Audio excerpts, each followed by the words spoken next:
नमस्कार, मैं सुनील वर्मा आपका स्वागत करता हूं रिजल्ट मित्रा के प्लेटफॉर्म पर। मणिपुर लगभग 2.5 माह से हिंसा और आग की चपेट में है। इसीलिए जब भी हम न्यूज़पेपर खोलते हैं, टीवी खोलते हैं, तो एक टाइटल हमारे सामने से बार-बार गुजरता है, मणिपुर जल रहा है, मणिपुर बार-बार जल रहा है। पूरा देश मणिपुर के घटनाक्रम को लेकर लगभग 2.5 महीने से चिंतित है और सभी देशवासी यह चाहते हैं कि वहां पर शांति की प्रक्रिया बहाल हो जाए। इसीलिए देश के प्रतिष्ठित लोगों ने माननीय प्रधानमंत्री और गृह मंत्री से अपील किया था कि आप डायरेक्ट यहां पर हस्तक्षेप कीजिए, यहां पर शांति की प्रक्रिया बहाल कीजिए। केंद्र सरकार, राज्य सरकार और यहां पर जो सेना की टुकड़ी उतारी गई है उस पर दबाव है कि शांति की प्रक्रिया को बहाल करे, आम जीवन को पुनः पहले की तरह से वापस लाया जाए, लेकिन ऐसा होता हुआ नहीं दिख रहा। इसके पीछे का कारण यह है कि हर दिन यहाँ पर जो घटना होती है वह पुनः हिंसा और आगजनी को बढ़ा देती है और बार-बार हिंसा और आगजनी अब इस राज्य को एक बड़े संकट में डाल रहा है। हम इस सब चीजों को अभी देख रहे थे, समझ रहे थे, उसी बीच में एक दर्दनाक वीडियो यहाँ से निकलकर हमारे सामने आता है। 2 दिन पहले आए इस वीडियो में आप देख सकते हैं कि किस तरह से भीड़ 2 महिलाओं को निर्वस्त्र करके उनको घसीट रही है, उनके साथ सामूहिक यौन हिंसा किया जा रहा है, सामूहिक दुर्व्यवहार किया जा रहा है। इस वीडियो ने पूरे देश को चिंतित किया है, पूरे देश को स्तब्ध कर दिया है और डरा दिया है। इसी के कारण माननीय प्रधानमंत्री को देश के सामने आकर यह कहना पड़ा कि यह एक ऐसा घटनाक्रम है जिससे देश को शर्मसार होना पड़ा है और वास्तव में ये भारत जैसे लोकतांत्रिक देश के लिए शर्म की बात है कि किस तरह से भीड़ इस तरह के कृत्यों को अंजाम देती है। पूरा विश्व आज हमसे पूछ रहा है कि कहां है भारत का लोकतंत्र, कहां है भारत की कानून प्रणाली, न्याय प्रणाली। और इसीलिए आज हमें और आपको इस अपनी राजनीतिक सोच से ऊपर उठकर माताओं और बहनों के हक की लड़ाई लड़नी होगी। राज्य कोई भी हो, लेकिन आए दिन इस प्रकार की घटनाएं हमारे सामने आती रहती हैं जब माताओं और बहनों के साथ इस प्रकार के दुर्व्यवहार होते रहते हैं। वर्ष 2012 में जब दामनी केस हुआ था तो पूरा देश जो है कि सड़कों पर उतर आया था और उस समय सरकार पर दबाव डाला गया था। उस समय देश का माहौल ऐसा बन गया था कि लग रहा था कि अब इसके बाद कोई घटना नहीं होगी या फिर इतने कड़े कानून बनाए जाएंगे कि इस प्रकार के राक्षसी सोच वाले लोगों को इस कृत्य को डर करने से डर लगेगा। लेकिन उस घटना को आज इतने वर्ष हो गए हैं, उसके बावजूद आप देखिए इस तरह से हमारे बहनों के साथ जो घटनाएं हो रही हैं वो हमें बताती हैं कि अभी बहुत कुछ बदला नहीं है। हमारे समाज में असामाजिक तत्व हर जगह हैं और अगर हमने भीड़ तंत्र को बढ़ावा दिया तो इसी भीड़ में यह असामाजिक तत्व अपने मंसूबों को अंजाम दे पाते हैं। इसलिए मैं आपसे बार-बार कहता हूं कि भारत के लिए भीड़ तंत्र कभी भी ठीक नहीं होता। ये लोकतांत्रिक संस्थाओं को कमजोर करता है। तो आज हम बात करने वाले हैं इस पूरे घटनाक्रम को कंक्लूड करते हुए मणिपुर की हिंसा पर। मणिपुर की हिंसा को अगर आपको समझना है तो आपको लगभग 300 से लेकर 400 वर्ष पीछे जाना होगा और वहां से जब आप मणिपुर को समझने का प्रयास करेंगे, अर्थात मणिपुर के इतिहास को देखेंगे, यहाँ पर कुकी, नागा और मैतेई समुदाय के जो लोग रहते हैं उनकी बातें सुनेंगे, उनके अपने हक की बात सुनेंगे, तब आप इस मुद्दे को समझ पाएंगे और ये भी समझ पाएंगे कि आखिर ये मुद्दा इतना जटिल क्यों है और बार-बार मणिपुर में यह हिंसक दौर क्यों लौट आता है। तो आइए हम इस सफर को शुरू करते हैं। जैसा कि आप न्यूज़पेपर देख सकते हैं, हर जगह यही चीजें आपको देखने को मिलेंगे कि मणिपुर जो है जल रहा है। मणिपुर की जो घटना हुई है उसने पूरे देश को चिंतित किया है। मणिपुर को समझने के लिए हमें थोड़ा-सा मैप का सहारा लेना होगा और मैप में आप देख सकते हैं ये हमारा देश है। यहाँ पर जब आएँगे तो आपको यहाँ पर मणिपुर मिलेगा और यहाँ पर आपको यहाँ इसकी राजधानी इम्फाल भी मिलेगी। यहाँ पर भी आप देख सकते हैं ये रहा मणिपुर और ये रहा इम्फाल। यहाँ पर इस देख सकते हैं म्यांमार के साथ इसकी बाउंड्री लगती है और पड़ोस में बांग्लादेश भी है, इसकी भी भूमिका को हमें देखना होगा और यहाँ पर चाइना है जो कि चाइना इधर आकर इससे कनेक्ट भी हो जाता है। तो सभी चीजें हम यहाँ पर कंक्लूड करेंगे, इसीलिए इस मैप को थोड़ा सा ध्यान से देख लीजिए। आप मणिपुर को जब देख रहे हैं तो यह जो तस्वीरें हैं बहुत आम हो चुकी हैं और इन तस्वीरों को देखते-देखते हम हैबिचुअल हो चुके हैं। लेकिन जिस चीज़ के लिए हम हैबिचुअल नहीं थे, जिस चीज़ के लिए तैयार नहीं थे, वह था यह दृश्य, जिसमें यहाँ पर भीड़ महिलाओं को निर्वस्त्र करके घसीटते हुए नजर आ रही है। तो आपको पता है कि मणिपुर में पिछले 83 दिनों से हिंसा का दौर जारी है और इस हिंसा को रोकने का प्रयास केंद्र सरकार, राज्य सरकारें कर रही हैं, लेकिन अभी तक यह रुक नहीं पाया। 2 दिन पहले एक ऐसा वीडियो हम लोगों के सामने आया है जिसने पूरे देश को झकझोर दिया है। वीडियो में 2 महिलाओं को पूरी तरह से निर्वस्त्र कर भीड़ उनके साथ यौन हिंसा कर रही है। उनके साथ सामूहिक दुर्व्यवहार किया जा रहा है। इसीलिए देश का प्रत्येक संभ्रांत व्यक्ति यह चाहता है कि माताओं और बहनों की सुरक्षा के लिए कब ऐसा कानून बने कि इस प्रकार के कृत्यों को अंजाम देने वाले लोगों को जल्द से जल्द फांसी पर चढ़ाया जाए। हालांकि यहाँ के मुख्यमंत्री ने कहा है कि यह इसमें जो लोग भी शामिल हैं उनको जो है कि फांसी की सजा दिलवाने का वो प्रयास करेंगे। लेकिन ध्यान दीजिएगा, मुख्यमंत्री जी ये बात तब कह रहे हैं जब ये वीडियो सामने आया है, जबकि ये वीडियो पुराना है। अगर राज्य सरकार के जो पूरी नीयत है वह इतनी ही साफ थी तो इसकी घोषणा अगर पहले हुई होती और फिर ये वीडियो आता तो शायद देश को इतना चिंतित ना होना पड़ता, क्योंकि हर व्यक्ति अपने आप को भी लेकर डरा हुआ है कि क्या उसके साथ भी कभी भीड़ इस तरह के कृत्यों को अंजाम दे सकती है क्या। खैर, तो यहाँ पर जो वीडियो आप देखते हैं, यहाँ पर जो पूरा वह विभत्स स्वरूप है, यह जो घटित हो रहा है, सबसे दर्दनाक इसमें चीज ये है कि जब सब कुछ हो रहा था, महिलाओं के साथ जब दुर्व्यवहार की घटना हो रही थी, तो वो पीड़ितों का कहना है कि पुलिस वहां पर थी और जो पूरा घटनाक्रम हुआ वह पुलिस स्टेशन से मात्र 2 किलोमीटर की दूरी पर हुआ। अब सोचिए, अगर पुलिस पूरी मुस्तैदी के साथ इस घटनाक्रम को निपटने का प्रयास करती तो क्या यह विभत्स घटनाएं हो पाई होती? नहीं हो पाई होती। ठीक है, ये वीडियो 4 मई का बताया जा रहा है और लगभग 15 दिन बाद जो है कि अज्ञात लोगों के खिलाफ एफआईआर दर्ज की जाती है। अब इसीलिए पुलिस की कार्यप्रणाली पर प्रश्न उठाए जा रहे हैं कि जब वीडियो 4 मई का है तो इतना विलंब क्यों किया गया एफआईआर करने में, और जब वीडियो में साफ-साफ लोग दिख रहे हैं फिर एफआईआर अज्ञात लोगों के खिलाफ क्यों किया गया। मामले पर प्रधानमंत्री नरेंद्र मोदी जी ने कड़ी प्रतिक्रिया देते हुए कहा है कि दोषियों को बख्शा नहीं जाएगा, लेकिन देश की बेटियां यह जानने का प्रयास कर रही हैं कि जितनी भी सरकारें हैं वह इस प्रकार की घटना हो जाने के बाद भी इस तरह के शब्द क्यों बोलती हैं, पहले ही कानून व्यवस्था को इतना मजबूत क्यों नहीं करके चला जाता है कि इस तरह की घटनाएं ना हो, या हम कानून का जो क्रियान्वयन है उसको इतनी मजबूती से क्यों नहीं करते, इतना डर क्यों नहीं पुरुष समाज में उन दरिंदों में हम नहीं बैठा पाते जिससे वह ऐसी कृत्य करने से भी डरे।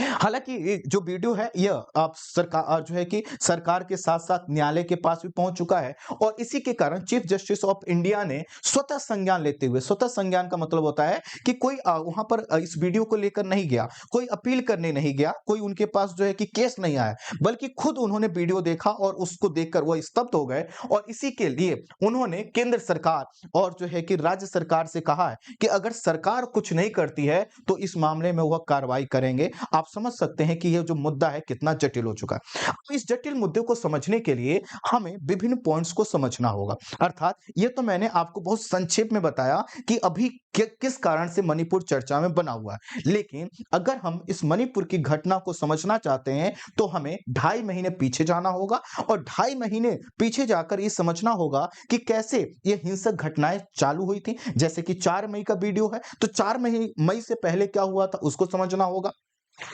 और जब हम उसको समझेंगे तो हमें यह देखना होगा कि मणिपुर की सामाजिक स्थिति क्या है। अर्थात सामाजिक स्थिति का मतलब यह है कि यहाँ पर जो कुकी, नागा समुदाय, मेइतेई समुदाय के लोग हैं उनका अनुपात क्या है, वो अपने हक की बात किस आधार पर करते हैं और किसका तर्क कितना जायज है, ये आपको डिसाइड करना है। क्योंकि यहाँ पर जो पूरी हिंसा होती है, बार बार जो हिंसा होती है उसमें आप देखेंगे तो कुकी, नागा और मेइतेई समुदाय आपस में संघर्षशील हैं और आज से ही नहीं बल्कि कई 100 वर्षों से इनमें आपसी संघर्ष बना हुआ है। इसीलिए जब आप इस मुद्दे को पढ़ें तो इसके इतिहास को भी हमें देखना होगा। तो हम देखेंगे कि मणिपुर की अभी सामाजिक स्थिति क्या है, माना पीछे क्या थी, मणिपुर के इतिहास को देखेंगे, मणिपुर के विभिन्न शासकों को देखेंगे कि कब किसने किस प्रकार की पॉलिसी अपनाई और उसका प्रभाव किस सामाजिक समूह पर किस रूप में पड़ा। क्योंकि कहा जाता है कि वर्तमान जो घटनाएं होती हैं वह तो अपने इतिहास का सिर्फ एक आईना होती है, एक छोटी सी बात को आगे बढ़ाती हैं। बाकी पूरा जो इतिहास है उसको अगर आप खोदेंगे तो आपको पता चलेगा कि उस घटनाक्रम का एग्जैक्ट कारण क्या था। तो हम देखेंगे कि मणिपुर के विभिन्न शासक कौन थे और उनका अंग्रेजों के साथ क्या संबंध था, अंग्रेजों ने यहाँ पर किस तरह से कानून प्रक्रिया को आगे बढ़ाया। फिर देखेंगे कि मणिपुर का भारत में विलय कैसे हुआ। अब आप कहेंगे कि सर विलय, जी हाँ, इस मणिपुर का विलय हुआ है। अर्थात जैसे आप अगर उत्तर प्रदेश बिहार से हैं तो सामान्य तौर पर आप जो है कि भारत का भाग बन गए थे, ऐसा नहीं था। मणिपुर का भारत में विलय हुआ है, इसको हम समझेंगे। विलय के बाद मणिपुर में असंतोष क्यों उभरा, अर्थात कुछ लोगों ने इस विलय को क्यों गलत बताया, इसको समझेंगे। और ये देखेंगे कि इस विलय के बाद किस तरह से पूरा राज्य जो है कि अशांत बना रहा, कई दशकों तक यहाँ पर अशांति रही। और वर्ष 2008 में यहाँ पर एक जो शांति समझौता होता है, उस शांति समझौते में क्या था। फिर हम ये देखेंगे कि यहाँ पर जो हिंसा हो रही है, इस हिंसा के पीछे जाति संघर्ष क्या है, अफीम की खेती का मुद्दा यहाँ पर क्या है, कुकी और नागा का अवैध प्रवास का मुद्दा क्या है, संरक्षित वन क्षेत्र को बचाने का सरकारी अभियान का इस हिंसा से क्या संबंध है, और मणिपुर हिंसा में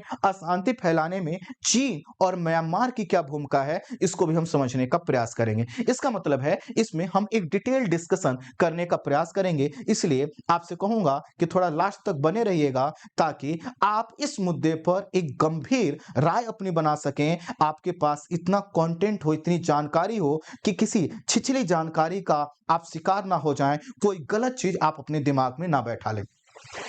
तो जो मणिपुर हमने देखा, इसको फिर से देखिए, आप यहां पर देख सकते हैं। तो मणिपुर का ये जो राज्य क्षेत्र है, इसका चारों ओर का जो भाग है वह पर्वतीय और पहाड़ी भाग है, बीच का एक घाटी नुमा क्षेत्र है और यहीं पर है इम्फाल। ठीक है, यहीं पर इम्फाल है। इसका मतलब ये छोटा सा जो भाग है यही मैदानी और घाटी के रूप में है, और यहाँ जो लोग रहते हैं वह है मैतेई समुदाय के लोग। ठीक है, और ये जो आपका पर्वतीय भाग है, जो कि आप देख सकते हैं राज्य के लगभग 90% हिस्से पर आप इसको देख पा रहे होंगे, यहां पर जो लोग रहते हैं वह कुकी और नागा।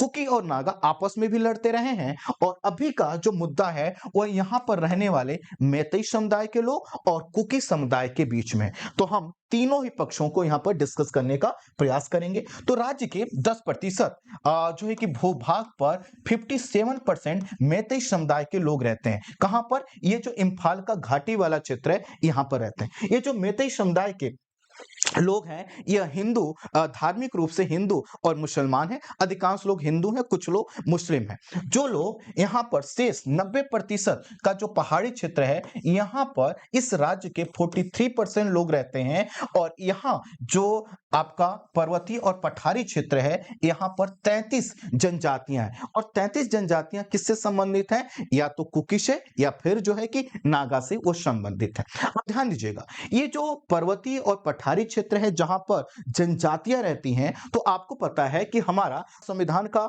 जो आर्टिकल 370C है, इसके तहत पहाड़ी क्षेत्र के जनजातियों को विशेष संरक्षण मिलता है। विशेष संरक्षण का मतलब क्या है कि उनको कुछ ऐसे अधिकार दिए जाते हैं जो अन्य लोगों को प्राप्त नहीं होते। जैसे यहां पर रहने वाले जो मैतेई समुदाय के लोग हैं, जो बहुसंख्यक रूप से हिंदू हैं और कुछ मुस्लिम समुदाय के लोग हैं, इनके पास यह अधिकार नहीं है कि यह पहाड़ी और पर्वतीय क्षेत्रों में जाकर जमीन खरीद सके। जबकि यहाँ के जो कुकी और नागा समुदाय के जो लोग यहाँ पर पर्वतीय और पहाड़ी क्षेत्रों में रहते हैं, उनके पास यह विकल्प है कि वह घाटी में आकर क्या करें, जमीन खरीद सकते हैं। तो चूंकि यहाँ पर 10% हिस्से में आप देख पा रहे हैं 57% लोग रहते हैं, और अधिकांश लोग कौन से हैं, मैतेई समुदाय। तो ये लोग कह रहे हैं कि यहाँ पर हम जमीन कम है, हमें क्या चाहिए, यहाँ पर जमीन खरीदना है। लेकिन ऐसे जमीन वो खरीद नहीं सकते, क्योंकि यह जो जमीन है, यह जो क्षेत्र है, यह जनजातीय क्षेत्र के रूप में सूचित की गई है,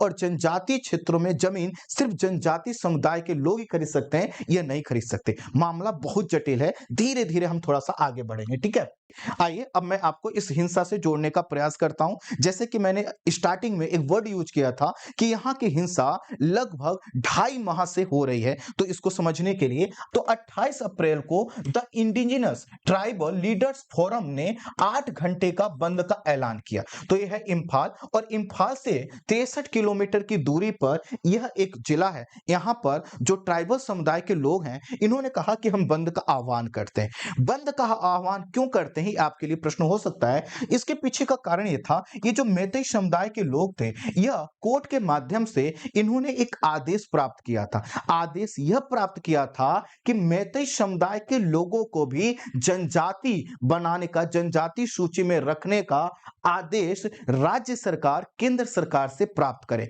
अर्थात यहाँ के हाई कोर्ट ने यहाँ के राज्य सरकार से कहा था कि जो मैतेई समुदाय के लोग हैं, इनको भी आप जनजाति समूह में कैटेगराइज करिए। पहाड़ी क्षेत्रों में, पठारी क्षेत्रों में रहने वाले लोग इसलिए कर रहे थे क्योंकि उनको यह डर है कि अगर इन लोगों को भी जनजाति का दर्जा दे दिया जाएगा तो ये लोग क्या करेंगे, इधर पठारी और पर्वतीय क्षेत्रों में प्रवेश करेंगे। चूंकि इनके पास पैसा है, इनके पास जो है कि राजनीतिक इनका जो कद है वो काफी ज्यादा है, काफी मजबूत है, और इसका फायदा उठाकर यह कुकी और नागा क्षेत्र में प्रवेश करेंगे। और ऐसे ही बहुत से अन्य मुद्दे हैं। स्वाभाविक है जब इनको जनजाति मान लिया जाएगा तो अभी जो राज्य की नौकरियां निकलती हैं उसमें जनजातियों के लिए जो सीटें आरक्षित होती हैं, जिसका फायदा कुकी और नागा लोग उठाते आए हैं, उसका फायदा मैतेई समुदाय के लोग भी उठाएंगे। और इसी चीज को लेकर यह लोग चिंतित हैं। तो इन्होंने कहा कि 28 अप्रैल को इन्होंने एक बंद का आह्वान किया, और इसी बंद के आह्वान के दौरान कई जगहों पर यहाँ पर हिंसक झड़पें हुई, और हिंसक झड़पों की वजह से आपसी संघर्ष बढ़ने लगा। मैतेई समुदाय के लोग, कुकी समुदाय के लोग एक दूसरे पर हमला करने लगे। 3 मई को all tribal student union of Manipur ने एक मार्च निकालने का आह्वान किया। उन्होंने कहा हम एक रैली निकालकर हम क्या करते हैं, अपने विरोध को प्रकट करते हैं, ताकि राज्य सरकार इस प्रकार का कोई भी निर्देश या आदेश जारी ना करे जो मैतेई समुदाय के पक्ष में हो और हमारे अर्थात कुकी और नागा के अगेंस्ट में हो। यह मैतेई समुदाय को एसटी का दर्जा दिए जाने का विरोध करने के लिए, जैसा कि हमने कहा, इन्होंने निर्णय लिया कि ये 3 मई को क्या करेंगे, एक रैली का आयोजित करेंगे। जनजाति और मैतेई समुदाय में अब इसी दिन क्या होती है, हिंसक झड़प होती है। 3 मई की घटना है, ठीक है, इसी दिन हिंसक झड़प होती है और तभी से यहां पर हिंसा जारी है। और इसी 3 मई के बाद आता है 4 मई का दिन, जिस दिन का यह वीडियो है। और वीडियो में आप देख सकते हैं कि मैतेई समुदाय के लोग 2 महिलाओं को निर्वस्त्र करके उनके साथ यौन हिंसा कर रहे हैं, सामूहिक दुर्व्यवहार कर रहे हैं। अर्थात यहीं पर यही जो घटना है, इसी की सूचना जब कुकी और अन्य जनजाति समुदायों को मिली तो यह हिंसक झड़पें बहुत तेजी से आगे बढ़ने लगी। इस चीज को कुकी समुदाय ने अपनी संस्कृति पर हमले के रूप में लिया और यह कहा कि नहीं, हम इसका जवाब देंगे। और उसी जवाब के क्रम में मैतेई और कुकी समुदाय आपस में लड़ रहे हैं। अभी जो नागा समुदाय है उसने अपने आप को तटस्थ रखा है, लेकिन वह भी जनजातीय मुद्दों के मामले में वह कुकी समुदाय से समानता रखता है। और अभी जो संघर्ष है मैतेई और जो कुकी समुदाय के लोग हैं उनमें है। अभी जो मैतेई समुदाय के लोग हैं, इनका राजनीतिक रसूख या इनका प्रभाव समझने के लिए देखिए कि यहाँ पर 60 विधायक होते हैं यहाँ की विधानसभा में, और इसमें से 40 जो है मैतेई समुदाय से आते हैं और 20 नागा और कुकी से आते हैं। और इसी के कारण यह जो घटना हुई जिसमें यह जो पुरुष लोग शामिल थे, कहा जा रहा है ये मैतेई समुदाय के लोग थे, इसी के कारण इन पर कानूनी कार्रवाई नहीं हुई। और कुकी समुदाय का कहना है कि अगर इन पर समय रहते कार्रवाई हुई होती तो शायद आज हिंसक झड़पें इतनी ना बढ़ पाई होती। अब आप समझ पाए होंगे कि आखिर ये हिंसा का दौर चालू कैसे हुआ, लेकिन अभी सभी चीजें क्लियर नहीं होंगी। अब मैं इस चीज को क्लियर करने के लिए सबसे पहले आपको इतिहास बताता हूं और यह समझाने का प्रयास करता हूं कि मणिपुर का इतिहास क्या रहा है। तब आप इन तीनों ही लोगों के अर्थात कुकी, नागा और मैतेई के आपसी संघर्ष को समझ पाएंगे और हिंसा के सभी कारणों को एक एक करके मैं आपको एक्सप्लेन करना वाला। अर्थात अभी जो मैंने बताया वो बहुत ही संक्षिप्त में है, आगे चलकर मैं सभी चीजों के परते उतारने का प्रयास करूंगा, फिर आप देखिएगा कि आपका इस टॉपिक को लेकर जो अंडरस्टैंडिंग है वो कितनी शानदार बनती। चलिए मणिपुर के इतिहास से आपको थोड़ा परिचित कराते हैं। ऐतिहासिक दौर में मणिपुर में कई कबीलों के बीच युद्ध हुआ करता था और जिसमें यह जो निंगथौजा नामक कबीले की जीत हुई और उन्होंने यहां पर साम्राज्य की स्थापना की। और कहा जाता है कि इसी है ना, ये जो साम्राज्य के लोग थे इन्होंने ही मणिपुर को बसाया, मणिपुर को संरक्षित किया, उस क्षेत्र को प्रोटेक्ट किया। दरअसल यह जो मैं आपको बात बता रहा हूं ये मैतेई समुदाय के लोगों की है। अर्थात ये लोग मैतेई मैतेई हैं जो ये कहते हैं कि उनका ये इतिहास रहा है। और इसी के कारण यही मैतेई लोग कहते हैं कि कुकी और नागा तो बाद में आए। तो यह जो आप शासन का काल देख रहे हैं, यह जो पूरी घटनाएं देख रहे हैं, इसका संबंध है मैतेई समुदाय से, है ना? इन्हीं के शासन काल में मणिपुर में मुस्लिमों का आगमन हुआ, जिसमें से शालुंगा नामक मुस्लिम ने बंगाल के शासक से गठजोड़ कर मणिपुर पर हमला किया, लेकिन उसको हार झेलना पड़ा, है ना? युद्ध में सैकड़ों मुसलमानों को युद्ध बंदी बना लिया गया और बाद में फिर उनको छोड़ दिया गया और वो यहीं पर बस गए। तो मैंने आपको कहा जो मैतेई समुदाय के लोग हैं, वह जो घाटी में रहने वाले लोग हैं, वह मुख्य रूप से हिंदू हैं, लेकिन उसमें कुछ मुस्लिम समुदाय के लोग मिलेंगे, वह यही मुस्लिम समुदाय के लोग थे। और जिन मैं शासकों की बात कर रहा था, वह यही मैतेई समुदाय के लोग हैं जो वहां पर सैकड़ों वर्षों से रहते आए। 1709 में यहाँ पर जो है कि इस नाम के एक शासक ने मणिपुर में जो है कि मणिपुर के साम्राज्य को संभाला और मणिपुर में हिंदू धर्म का प्रसार इन्होंने प्रारंभ किया। इन्होंने खुद भी हिंदू धर्म स्वीकार कर लिया और हिंदू धर्म को यहाँ का राजधर्म घोषित किया। तो जो मैतेई समुदाय के लोग हैं, वह इसी के कारण यहाँ पर हिंदू धर्म का जो व्यवहार है, उसकी जो रीति रिवाज है, उसको फॉलो करते हैं। इन्होंने 1751 तक शासन किया था और अपने कार्यों के लिए गरीब नवाज की उपाधि प्राप्त की थी। और इस तरह से इस समय में देखेंगे तो जो मैतेई समुदाय के लोग हैं, वह यहाँ पर शासन करते हुए नजर आएंगे। समय आगे बढ़ता है और 19वीं सदी के प्रारंभ होते ही मणिपुर की स्वतंत्रता और संप्रभुता नष्ट होने लगती है, क्योंकि 1900 से लेकर 1825 तक मणिपुर क्षेत्र में बर्मा का नियंत्रण आ जाता है, अर्थात पड़ोसी म्यांमार का नियंत्रण आ जाता है। लेकिन ब्रिटिश, है ना, बर्मा युद्ध जो कि 1824 तक चलता है, इसके बाद से ही ये क्षेत्र ब्रिटिश के नियंत्रण में आ जाता है, अंग्रेज यहाँ पर स्थापित हो जाते हैं। समय आगे बढ़ता है तो यहाँ पर एक और युद्ध जो है कि यहाँ के मैतेई समुदाय अर्थात मणिपुर के वहां के जो पहले से रहने वाले लोग हैं और ब्रिटिशर्स के बीच में होता है, जिसमें मणिपुर ने वीरता दिखाई, लेकिन अंततः अंग्रेज यहाँ पर जीतने में इस क्षेत्र को सफल हो जाते हैं। 1891 में यह क्षेत्र अंग्रेज जीत लेते हैं और वह राज्य में स्वयं के एजेंट के माध्यम से शासन चलाने का प्रयास करते हैं और इस तरह से यहाँ पर शासन चलने लगता है। ध्यान दीजिएगा, अब ये जो कुछ भी हो रहा था, इसमें इन्वॉल्व कौन था? मैतेई समुदाय के लोग, जो कि घाटी वाले क्षेत्रों में, और उस समय कुकी और नागा समुदाय के लोगों का जो अनुपात था वह बहुत कम था। 20 से 22% कुकी और नागा हुआ करते थे, बाकी मैतेई समुदाय के लोग थे। मार्च 1944 के दौरान, चूंकि इस पर ब्रिटिशर्स का अधिकार था, और आपको पता है सेकेंड वर्ल्ड वॉर के दौरान क्या होता है, जापानी जो फौज है वह ब्रिटिशर्स को अर्थात ब्रिटेन को दौड़ा दौड़ा कर पीटती है और ऐसे में वह म्यांमार तक आ जाते हैं। तो उस समय जो ब्रिटिशर्स हैं वह क्या होते हैं, यहाँ पर इस क्षेत्र को छोड़कर जब भागते हैं तो 1944 में जापान व आईएनए की फौज ने मणिपुर को जीत लिया, जिसमें ये कुछ महीनों के लिए ये जापान के अधीन भी रह चुका है। भारत की आजादी के बाद अंग्रेजों ने सत्ता जो है बौद्ध चंद्र को सौंप दी। बौद्ध चंद्र कौन थे? यहाँ के राजा। अब ये भी क्या था, एक रियासत के रूप में था, ठीक है। तो यह जो पूरा क्षेत्र था मणिपुर, अब एक रियासत के रूप में, क्योंकि यहाँ पर राज परंपरा पहले से चलती आ रही थी, शासक यहाँ पर हो रहे थे। अंग्रेजों ने बीच में कुछ समय के लिए कब्जा किया था, लेकिन फिर से यहाँ पर क्या हुआ, जो है कि उसी प्रकार का जो व्यवस्था थी, है ना, उस रूप में आ गया था। तो आपको पता है कि आजादी के समय जो हमारे यहाँ की रियासतें थी, उनको 3 विकल्प दिए गए। वह भारत का भाग बन सकते थे, वह पाकिस्तान का भाग बन सकते थे, वह स्वतंत्र रह सकते थे। तो जो यहाँ पर बौद्ध चंद्र थे, राजा जी, इन्होंने कहा कि हम क्या करेंगे, हम स्वतंत्र रहेंगे। तो इन्होंने स्वतंत्र रहने का निर्णय लिया, लेकिन यहाँ की परिस्थितियां बदलती गई। भारत सरकार ने इनसे आग्रह किया कि आप अलग नहीं रह पाएंगे, आपके लिए दिक्कतें होंगी, कई तरह के इनको चीजें दिखाई गई। और आपको पता है देश के अलग अलग हिस्सों में जो रियासतें थी उनका भारत में विलय हो रहा था। और इसी के क्रम में 21 सितंबर 1949 को जो है कि मणिपुर के जो राजा हैं वह भारत में विलय की घोषणा करते हैं और 15 अक्टूबर 1949 को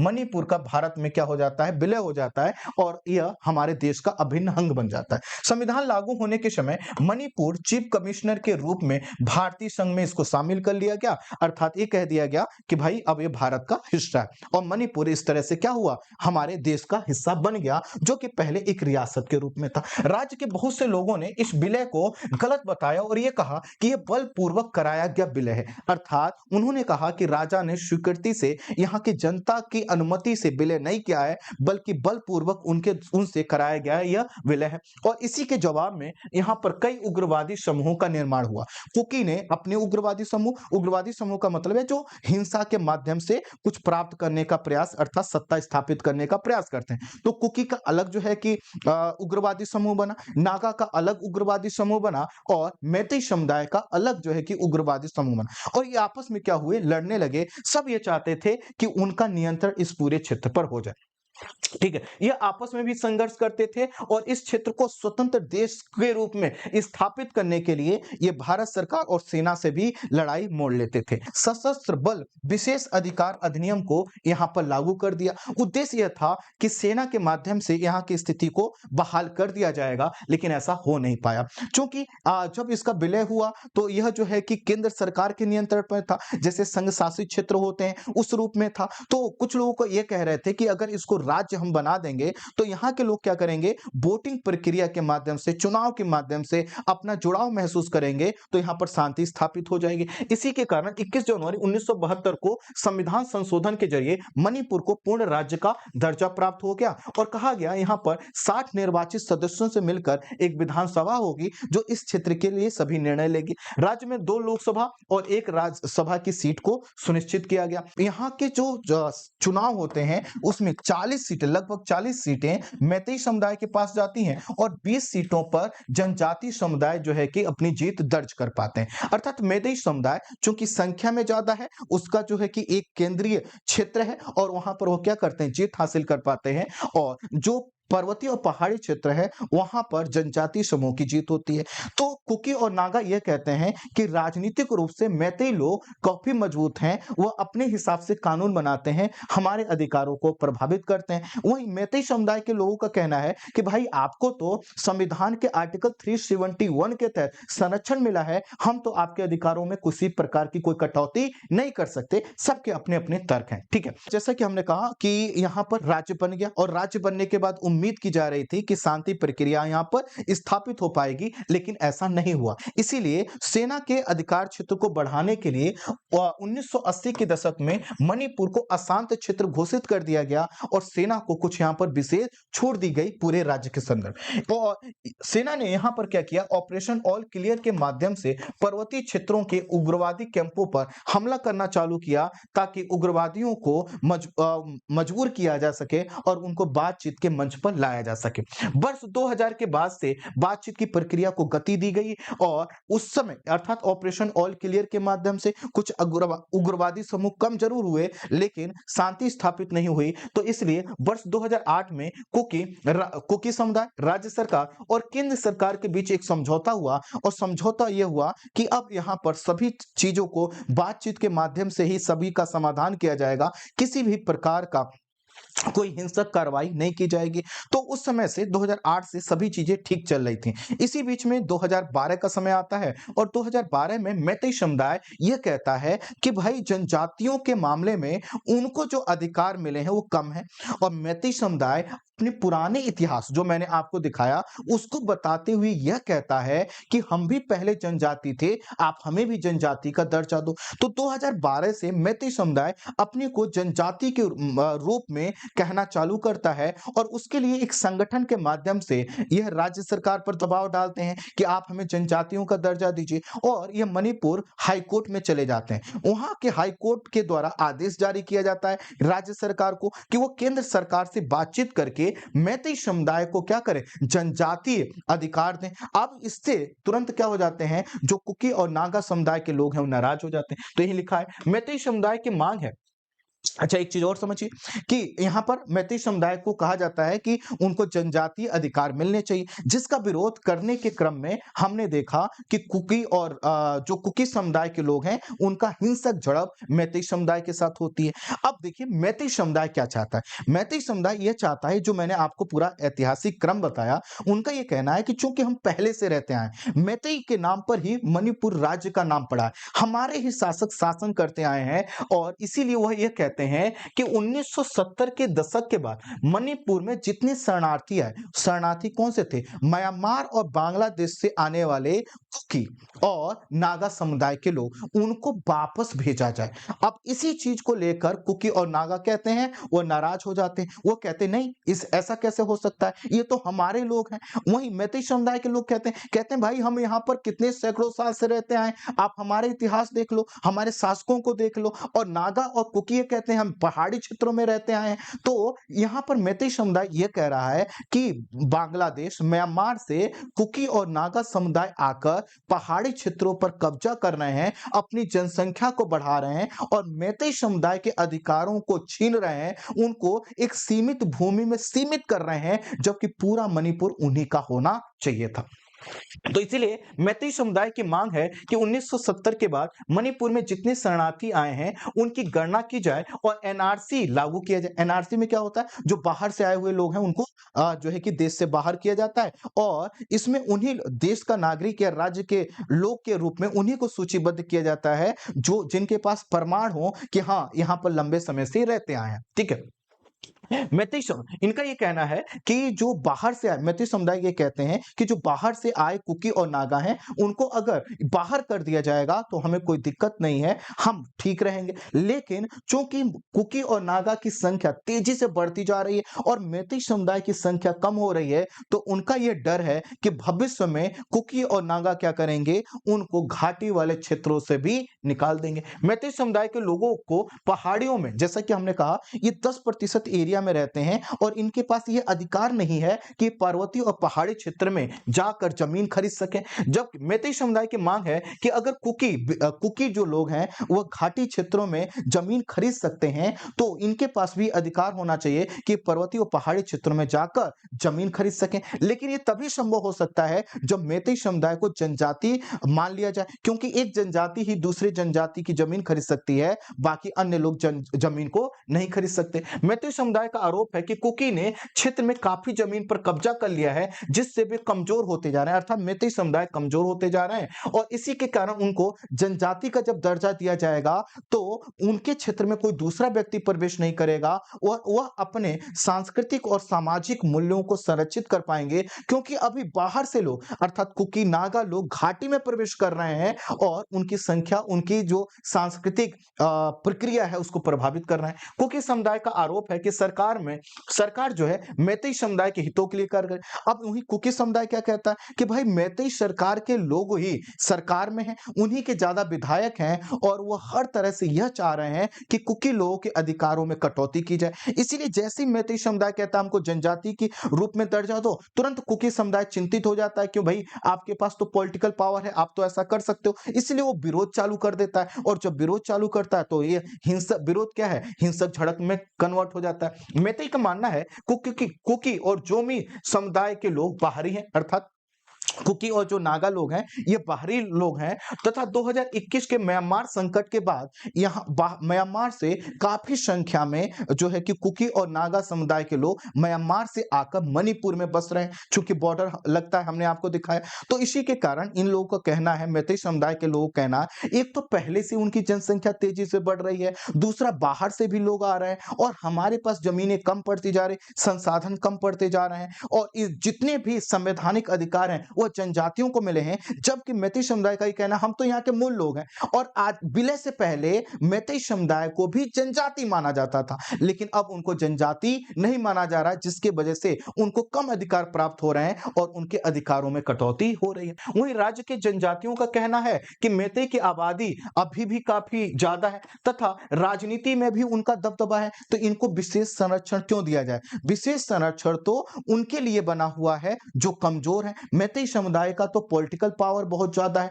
जनसंख्या घाटी वाले क्षेत्रों में ज्यादा है, उनको जनजाति क्यों दिया? उन्हीं के लोग नौकरी में है, प्रशासन, शासन और प्रशासन में है। जनजातियों का कहना है कि मैतेई समुदाय को एससी और ओबीसी के रूप में अभी भी आरक्षण मिल रहा है, ईडब्ल्यूएस के रूप में आरक्षण मिल रहा है, तो फिर उनको अलग से इस प्रकार के जनजातीय अधिकार देने का कोई मतलब नहीं है। और ये कहते हैं, जो जनजातीय लोग हैं ये कहते हैं कि इस प्रकार की कार्रवाई ये बताती है कि मैतेई समुदाय के लोग जनजातीय लोगों के अधिकारों को छीनना चाहते हैं। ऐसे में अगर मैतेई को एसटी में शामिल कर लिया जाएगा तो अन्य जनजातियों के हित प्रभावित होंगे। स्वाभाविक है, जनजातियों के लिए जितने भी आरक्षित प्रावधान है अब उसमें हिस्सेदारी मैतेई समुदाय की भी हो जाएगी, और इसी चीज को नहीं होने देना चाहते हैं यहाँ के जनजातीय समुदाय के लोग। एसटी का दर्जा मिल जाने से मैतेई को पहाड़ियों में जमीन खरीदने का अधिकार मिल जाएगा, जिससे अन्य जनजातियां हाशिए पर चली जाएंगी, ऐसा इनका कुकी और नागा का कहना है। क्यों चली जाएंगी? क्योंकि मैतेई समुदाय के पास पैसा है और वो पैसा देकर जमीन खरीद सकते हैं, क्योंकि जब जनजाति बन जाएंगे तो उनके लिए जमीन खरीदना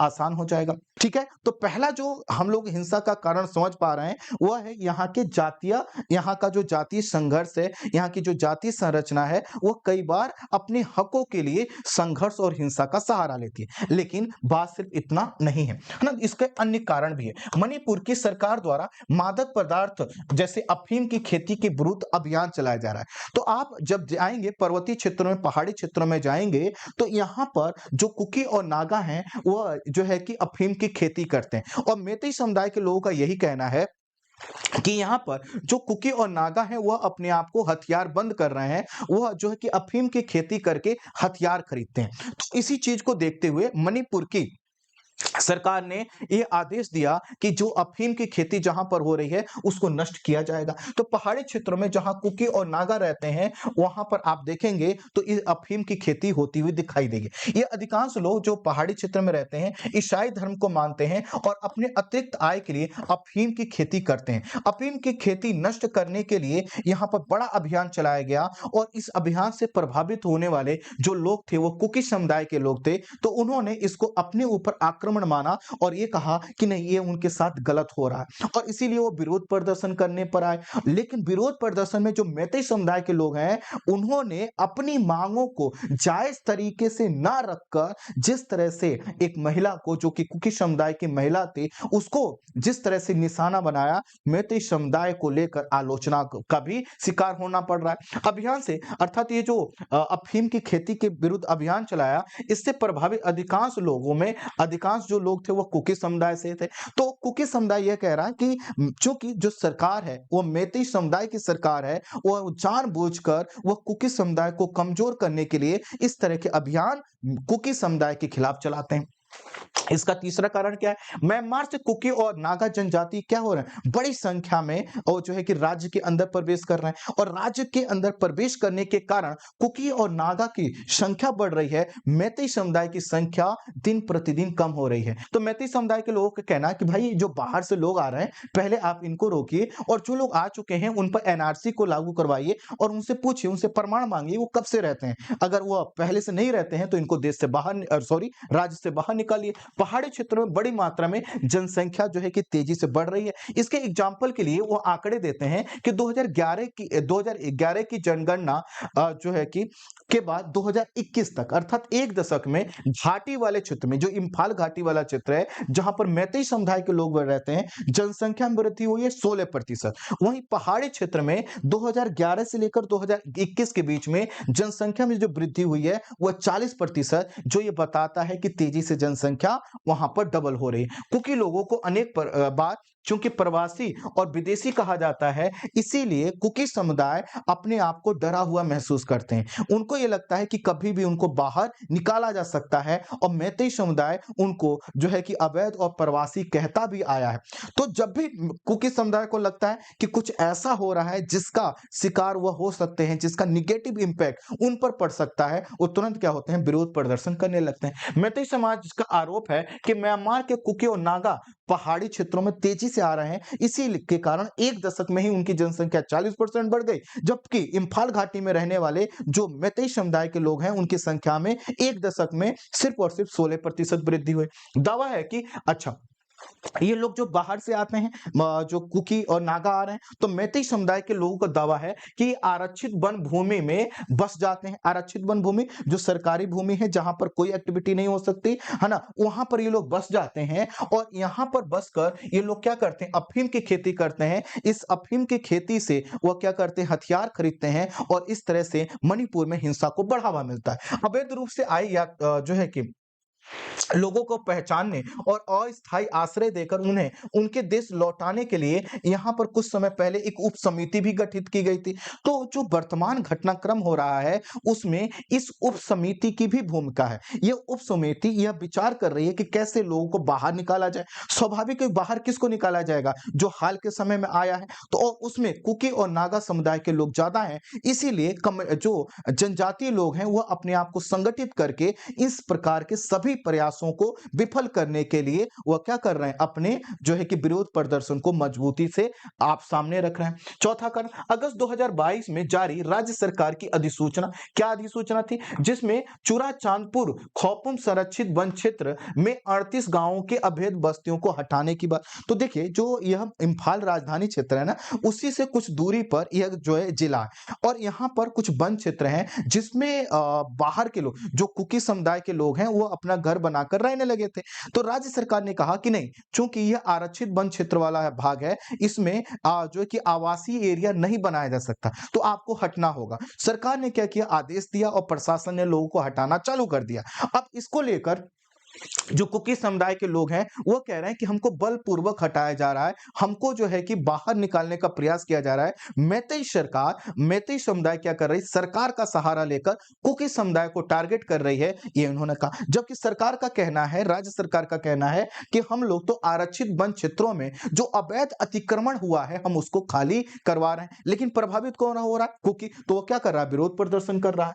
तो 1970 के दशक में वन संरक्षक अधिकारियों ने 38 गांवों को संरक्षित वनों से बाहर कर दिया, अर्थात यहां पर आवास बनाने की अनुमति दे दी थी। तो अधिकारियों की ही गलती है और अब क्या हो गया है, मामला ये जो है कि जनजातीय रूप से और जो है कि जटिल हो गया है। अर्थात एक तरफ है मैतेई समुदाय, दूसरी तरफ से कुकी समुदाय। मैतेई समुदाय के लोग हैं, प्रशासन में है, वह चाहते हैं कि कुकी समुदाय को हटाया जाए। कुकी समुदाय का कहना है कि 1970 के दशक में जब हमको यहाँ पर रहने के लिए जगह दी गई, तो इस तरह से बलपूर्वक हमको कैसे हटाया जा सकता है। तो सरकार ने इनको हटाया, तो इसके लिए भी ये लोग क्या हुए, एकजुट हुए कि हम अपनी बात को रखेंगे, मैतेई समुदाय के मंसूबों को पूरा नहीं होने देंगे। ठीक है, आगे पांचवा कारण, मणिपुर में अशांति फैलाने में चीन के हाथ होने की भी बहुत बड़ी भूमिका बताई जा रही है। सेना एवं गुप्तचर विभाग ने बहुत पहले ही विदेशी शक्तियों के यहाँ पर एक्टिव होने की बात कही थी और कहा था कि यहाँ पर जो हथियार आ रहे हैं, यहाँ पर जो हिंसा को बढ़ावा दिया जा रहा है, जिस तरह की चीजों को आमजन तक पहुंचाकर एक आक्रोश पैदा किया जा रहा है, उसमें म्यांमार और चीन की भूमिका है। दरअसल क्या है कि चीन जो है कि म्यांमार की सेना को जो है कि हथियार और जो है कि मादक द्रव्य पदार्थ का जो है कि भेजता है और वही चीजें चूंकि मादक पदार्थों की जो आवाजाही है उसमें कहा जाता है कि यहाँ के जनजातीय समुदाय की भी भूमिका है। तो इससे क्या होता है, यहाँ के जनजातीय समुदायों को जो कि चीन कहता है कि वो फंडिंग करता है, हथियार देता है और ये कहता है कि आप संघर्ष करो, आप अपनी लड़ाई लड़ो। तो इस तरह से यहाँ पर जो कुछ भी हो रहा है सिर्फ हमें आंतरिक मुद्दा नहीं है, इसमें म्यांमार की भी अच्छी खासी भूमिका है, चीन की भी अच्छी खासी भूमिका है। जैसे चूरा चांदपुर में जब घटना हुई, हिंसा हुई, तो वहां से जो हथियार जब्त किए गए वो चीनी हथियार थे, जो ये बताते हैं कि चीन जो है कि यहाँ पर डायरेक्ट तौर पर इन्वॉल्व हो चुका है। वो किसी समूह को पैसा दे रहा है, किसी को हथियार दे रहा है, किसी को उकसा रहा है और म्यांमार की सेना के माध्यम से यहाँ पर अस्थिरता पैदा करने का प्रयास कर रहा है। कुल मिलाकर यहाँ पर अभी भी अशांति बनी हुई है, इंटरनेट को बंद कर दिया गया है ना, आपसी झड़पें हम हर जगह हमें देखने को मिल रही है। तो इन सब कारणों से यहाँ पर हिंसा फैली हुई है। अब इस राज्य के विषय में जो चीजें आपके सामने लिखी हुई हैं, इनको देख लीजिए, ये भी आपके लिए इंपॉर्टेंट है। तो ये चीजें तो आप पहले से जानते थे। ये जो हिंसा का पूरा कारण था, इसको समझाने की मैंने सोचा कि ये इस पर बात की जाए ताकि आपके सामने सभी पक्षों को रखा जा सके। अब आप मुझे कमेंट में बता सकते हैं कि आपके हिसाब से यह जो मणिपुर वाला क्षेत्र है उसमें किसकी मांग कितनी जायज है और कौन सी मांग ज्यादा संवैधानिक और लोकतांत्रिक है। मिलते हैं नेक्स्ट क्लास में, नेक्स्ट वीडियो में। Thank you so much, thank you so much, thank you so much.